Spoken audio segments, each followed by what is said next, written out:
जत्र तत्र से गुरु महाराज की छत्र छाया में जो मनुष्य शरीर का कर्तव्य है वह कर्म करने हेतु यहाँ पर पधारे हुए हैं।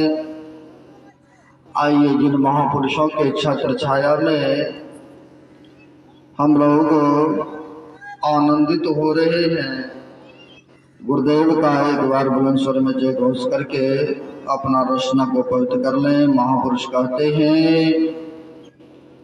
नाम उच्चारण करने से महापुरुषों का सबों का जय घोष हो जाया करते हैं। तो आइए गुरुदेव का बुलंद स्वर में जय घोष कर लें।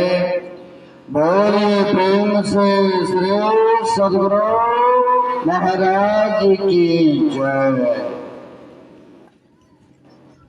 जितना उपस्थिति है उस अनुसार आवाज नहीं आया। इसी पर एक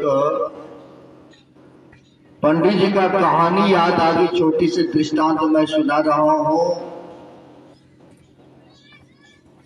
एक वो पंडित जी गए किसी जजमान के घर में पूजा करने के लिए, जिस तरह से हवन होंगे यहाँ पर देख रहे हैं, जहाँ कहीं भी पूजा हुआ करते हैं तो वहां पर शंख की ध्वनियां बजाया जाती। तो जजमान के घर में वह शंख निकालते हैं पंडित जी, तो जजमान देखते हैं दो शंख है। तो जो शंख देखा जजमान पूछते हैं महाराज अन्य पंडितों को देखता हूं एक रखता है किंतु आप दो दो रखे हैं, क्या बात है? तो पंडित जी कहते हैं एक जो है महाशंख है, ये नहीं बजता, इसका नाम है हरा शंख। अब देख लीजिए हम लोगों को महाशंख बनना है, नाच गान यज्ञ हवन में तो बहुत जाएंगे, लेकिन यहाँ पर वही व्यक्ति आते हैं जिनके पास में देखते साग सब्जी सभी खरीदने के लिए जाते हैं मार्केट में। यहीं पर देखिएगा कुछ दिनों के बाद जो आंखों को बढ़िया लगते नाच गान बजान बढ़िया चुटकुले, तो बहुत सारे पंडाल में भरे दिखेंगे। लेकिन यह जो है ज्ञान, यह है एक निचोड़ ज्ञान है। यानी सोना चांदी खरीदने के लिए जिसके पास में मनी राम अधिक हुआ करते हैं वही जाते हैं, और साग सब्जी खरीदने के लिए तो सभी चले जाते ने। तो उसी तरह से आप सब पुण्यात्मा है, महाशंख बनना है, गुरुदेव के चरण में आए हैं। आइए बुलंद स्वर में दोनों हाथ को खड़े करके गुरुदेव का जय घोष कर लें। बोलिए प्रेम से श्री सद्गुरु महाराज की जय। ब्रह्मानंदं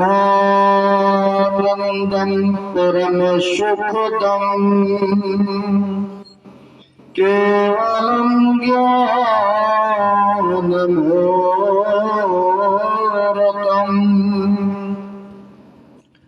द्वन्द्वातीतं गगनसदृशं तत्त्वमस्यादि अक्षरम् एकं नित्यं विमलमचलम् सर्वधी साक्षिभूतम्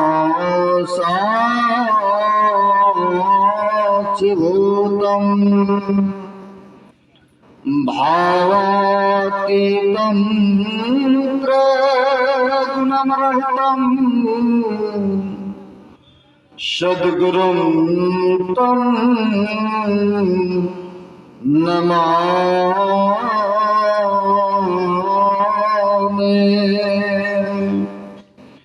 महाराज सद्गुरु है राजन का राजा,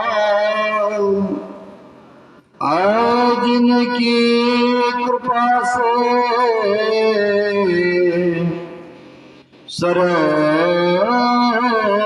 सर्व काजा बने में ही सोई परम गुरु नमामि।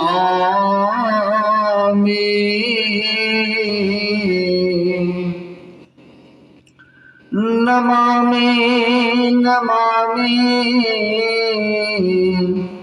नमामि नमामि।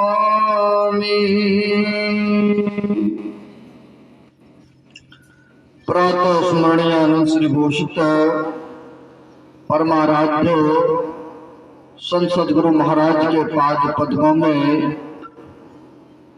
असंख्य असंख्य बार नमन है। इस क्षेत्र को हरा भरा रखने वाले मालिक का काम करते हैं पूज्य पाद स्वामी विनय जी महाराज के पाद पद्मों में बारंबार नमन है।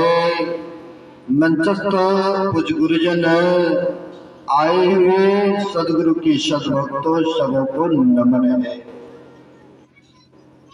अभी हम आप वेद मंत्र का ऋचाओं को सुन रहे थे। भाग प्रथम से बुद्धि योग सत्संग, मानस योग, मानस जप और मानस ध्यान, ज्योति योग, दृष्टि योग। हम लोगों को कहते हैं बुद्धि योग सत्संग करना चाहिए,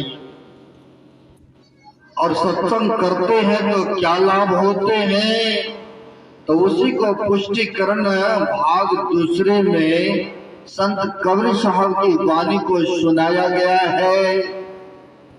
इस सत्संग में लाभ बहुत है, तुरंत मिलावे गुरु से।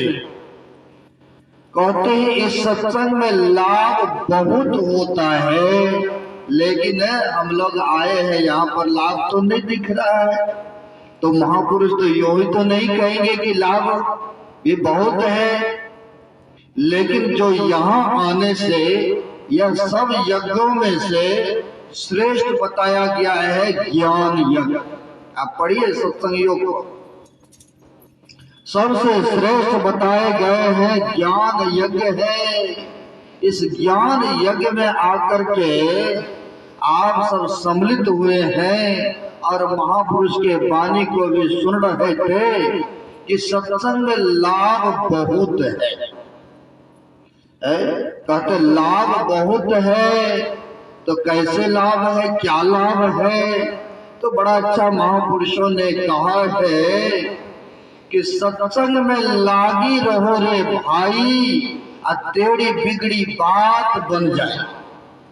कहते हैं जो सत्संग में लग पड़ के रहते हैं, संत महापुरुषों के चरण में आया करते हैं, तो कहते जन्मों जन्मों जो अशुभ कर्तव्य कर्म बना है, तो कहते उन्हें नहीं भुगतना पड़े।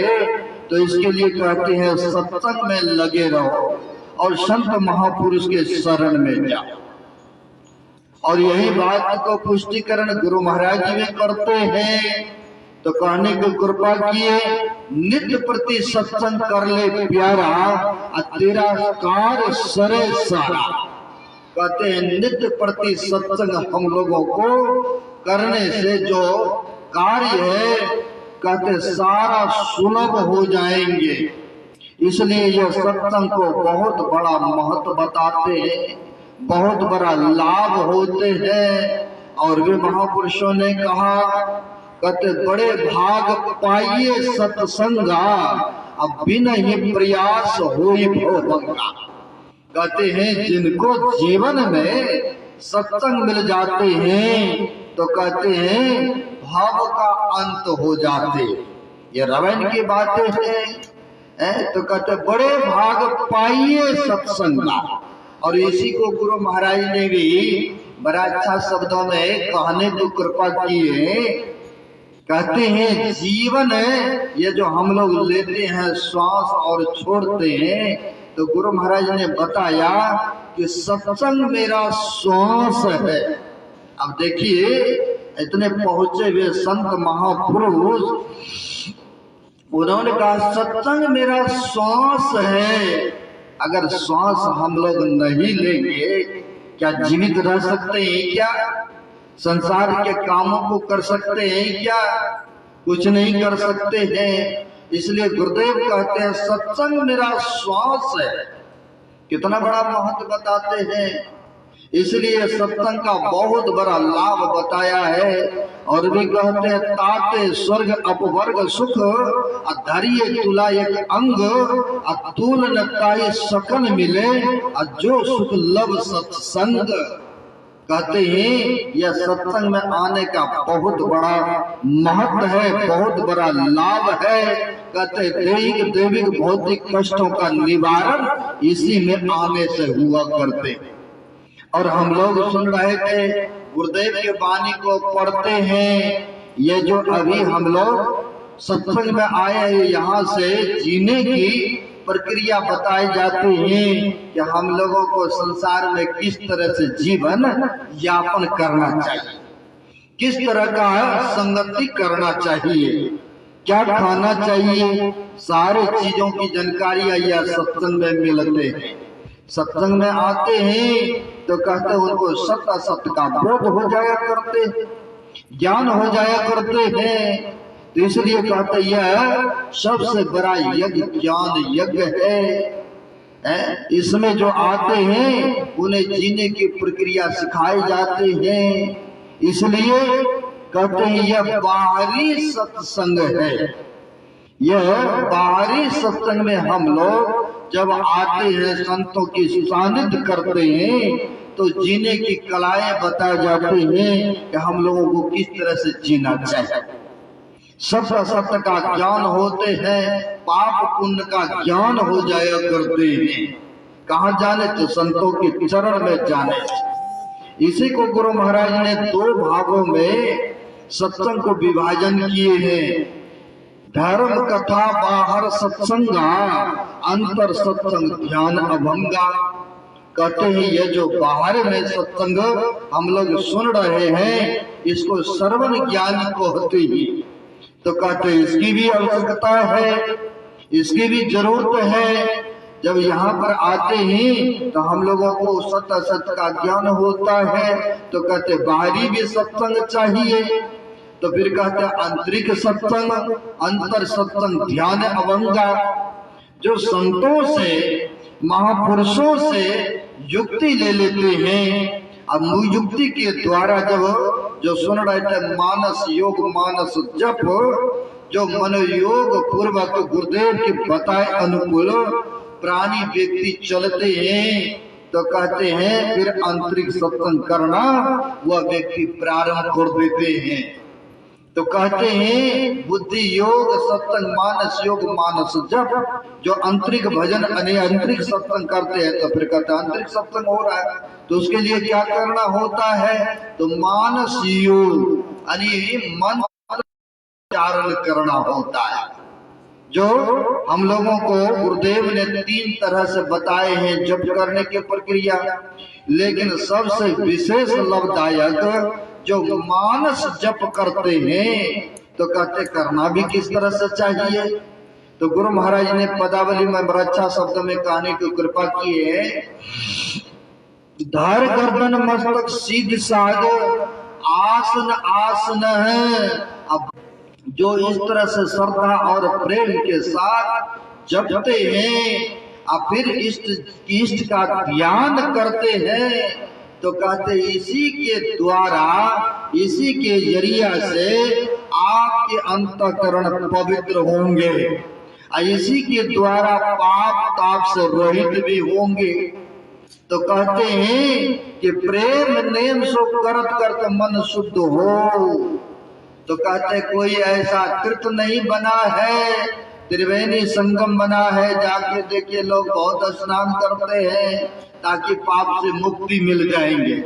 लेकिन जाने से लाभ कुछ होते हैं। अगर चाहते हैं कि जीवन में हमें वह जो अकर्तव्य बना है, अशुभ बना है, पापमय कर्म बना है, चाहते कि नहीं भुगतना पड़े तो आपको अंदर में प्रवेश करना पड़ेगा।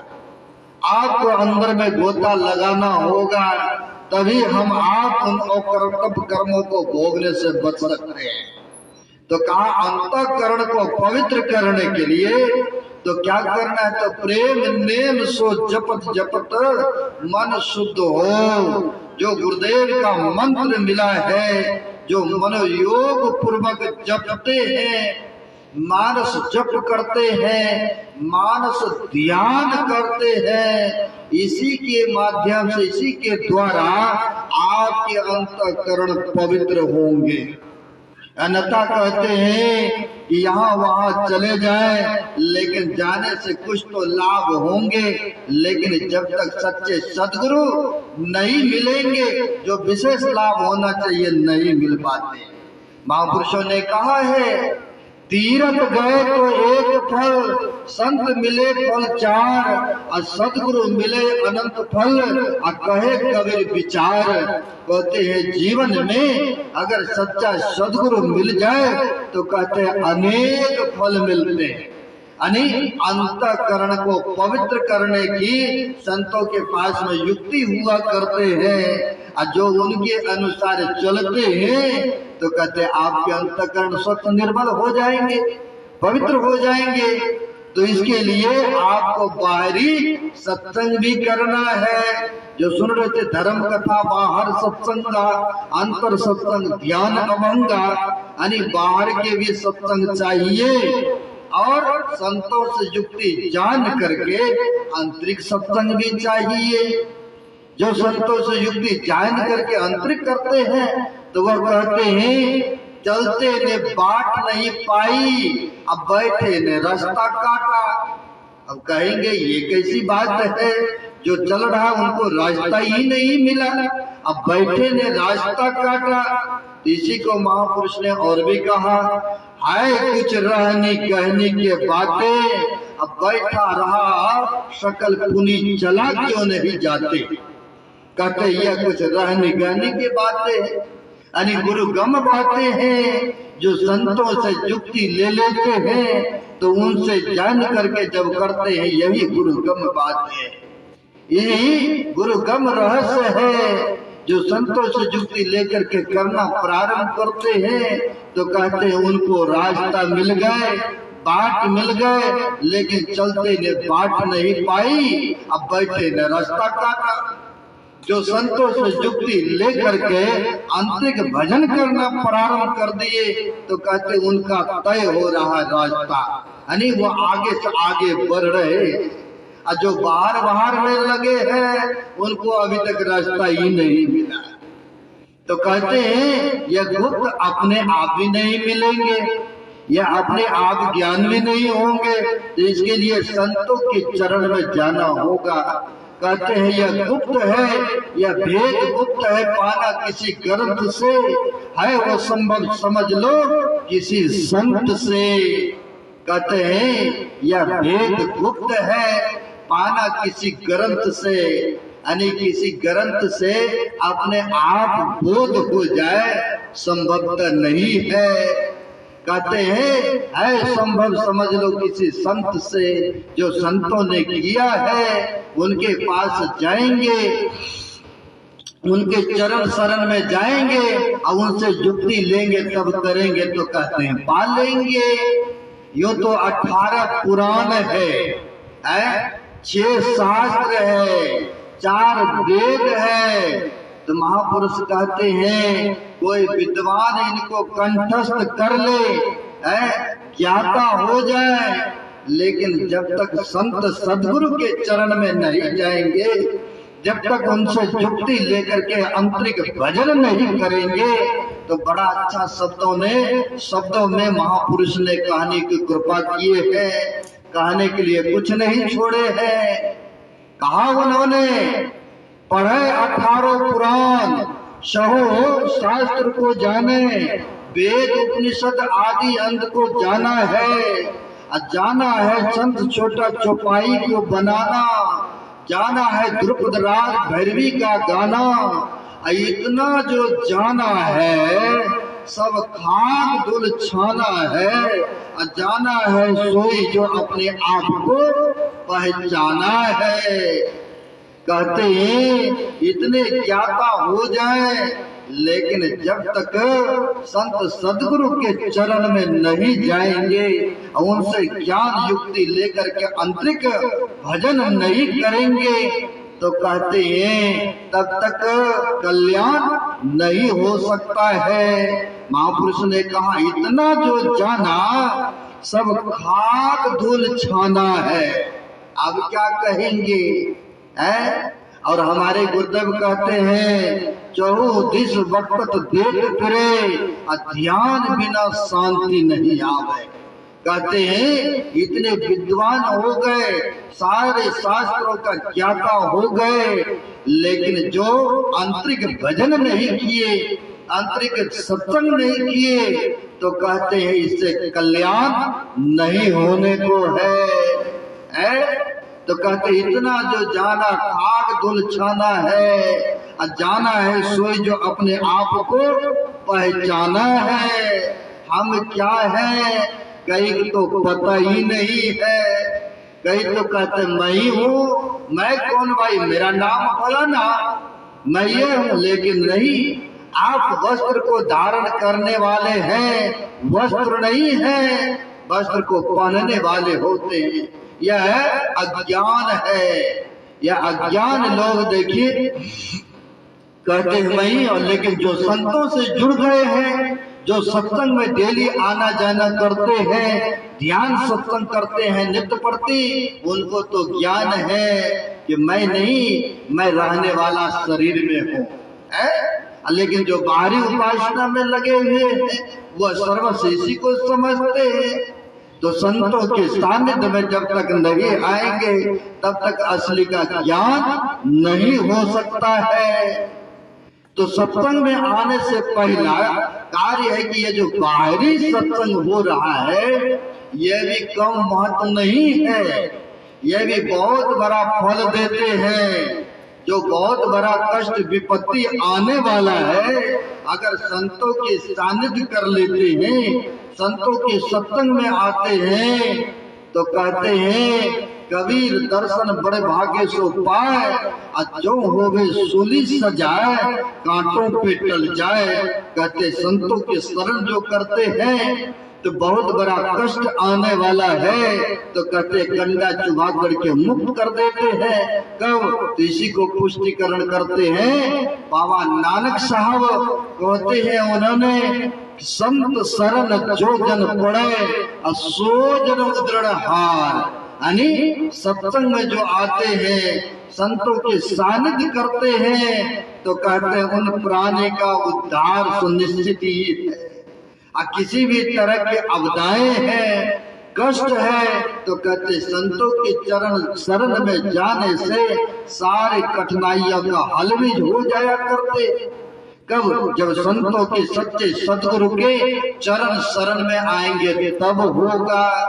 और कबीर साहब की बातों को सुन रहे थे। इस सत्संग में लाभ बहुत है, तुरंत मिलावे गुरु से, मूर्ख जन कोई सार न जाने, सत्संग में अमृत बरसे। कहते सत्संग में अमृत की बारिश हो रहे हैं, लेकिन सबको पता ही नहीं है। नाच गान होंगे तो उसमें तो नहीं भी बैठने की सुविधाएं मिलेंगे, तो लोग बहुत देखने के लिए उमड़ पड़ेंगे। रात्रि में हम लोग आए, एक भक्तों से पूछा इधर से आवाज आ रहा भाई, बोला बाबा श्राद्ध के उपलक्ष्य में ना नाच हो रहा है। मैं कहा भाई ये तो पहले जमाने में चलता, कहा अभी भी चल रहा है। तो कहते हैं वहां पर बैठने की सुविधा नहीं भी मिलते हैं, फिर भी व्यक्ति बड़े मजे से खड़े खड़े देखते हैं।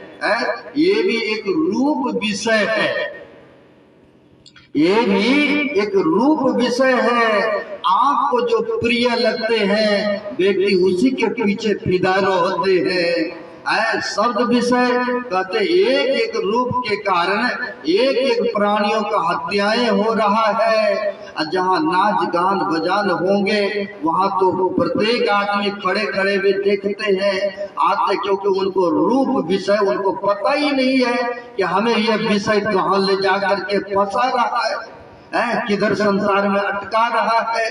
लेकिन वह उसी में मशगूल है, उसी में खुश है प्राणी तो कहते उसी में मगन है।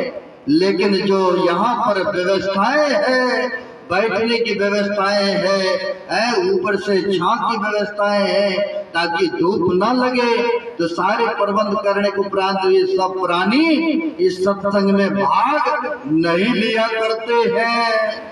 तो कहा है इसी पर महापुरुष ने बड़ा अच्छा जोर शब्दों में उनको कहा है, कहा भाग इनको ना मिले भले वस्तु को भो, दाग पके मुख काग को होत पाक का रूप।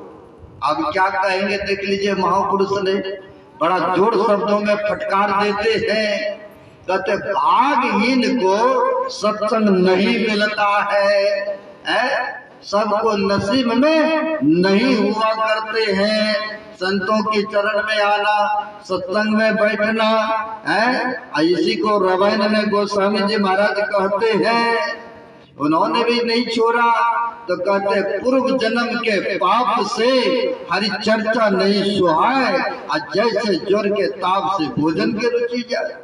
यानी हरि चर्चा अच्छा नहीं लगेंगे, जहाँ नाच गान अच्छे चुटकुले देंगे अब वहां पर जाकर के प्रत्येक आदमी आकर के भीड़ लगा देंगे। तो इसी पर कहा भागहीन को ना मिले भले वस्तु को भो। अब देखते हैं किसी को डायबिटीज हो जाए, शुगर की बीमारी हो जाए, अब उनको भी इच्छा होता है कि मेवा मिष्ठान बना है थोड़ा खाओ, इच्छा तो होता है अंदर से, लेकिन डॉक्टर पहले कह दिया भाई अगर खाओगे तो शुगर बढ़ जाएंगे। यानी सारी सामग्री रहने के उपरांत भी कहते भाग्य में ही नहीं है। कमा कमा के तो बहुत रुपया मकान बनाया, बढ़िया सुख सुविधा हुआ, लेकिन शरीर में रोग उत्पन्न हो गए, अब उनके भाग्य में ही नहीं है।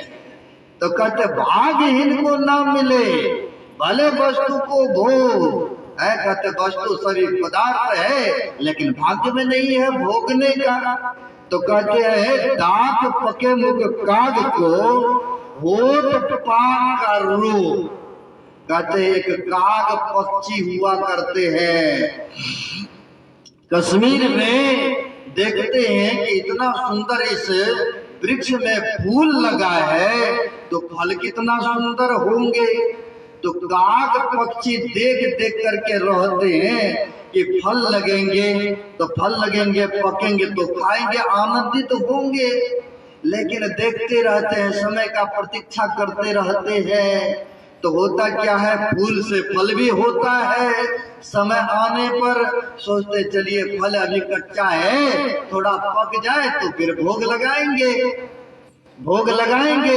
और समय आने पर फल जो है फिर पकते भी है, लेकिन कहते हैं पका तो जरूर, लेकिन कहते हैं दाग पके मुख काग को होठ पाक का रूप। अब जख्म हो गए, मुंह में घाव हो गए उनको, अब फल तो पका लेकिन जख्म हो गए, अब उनके नसीब में ही नहीं। लो जी देखते रहा, लेकिन जब समय आया पका फल तो उनको जख्म हो गए मुंह में, अब उनके नसीब में है ही नहीं। अब होता क्या है, हर चीज तो सीजन पर हुआ करते हैं फल फ्रूट। अब जो है सीजन आया तो फल पका, अब पका तो तोरा सीजन समाप्त हुआ, और जब समाप्त होते हैं तब उन पक्षियों का जख्म भी ठीक हो जाते हैं, और जब ठीक हो गए तो अब तो फल ही नहीं रहा, भाग्य में हुआ नहीं हुआ। वही कहते दांत पके मुख काग को होठ पाक का रोग, यानी सबको नसीब या सत्संग नहीं होते हैं, भागहीन को ना मिले, सबको सत्संग नहीं प्राप्त हुआ करते हैं। तो आप लोग जितना ही संख्या में आए हैं बहुत भाग्यशाली हैं, पुण्यात्मा हैं। आगे नहीं बढ़ूंगा क्योंकि अपराह्न कालीन भी सुनाया जाएंगे। हमारे सरदेव विनय बाबा का कहना तो 10 बजे तक में संपन्न कर देंगे, लेकिन जब बोलने लग गए तो भावुक हो गए, थोड़ा हम ज्यादा ही ले लिए। तो अब एक भजन सुन लेंगे, हमारे गायक साहब है, फिर आध्यात्मिक आरती होंगे, फिर अपराह्न काल भरपूर आप सबों को सुनाए जाएंगे। देखते इतने सारे महापुरुष आपको दर्शन देने के लिए आए हैं आपकी गांव में, तो अधिक से अधिक संख्या में आइए, भाग लीजिए और सत्संग से आनंद लीजिए। तो आगे नहीं बढ़ता हुआ यही थोड़ा सा आप सबों की सेवा में रखा।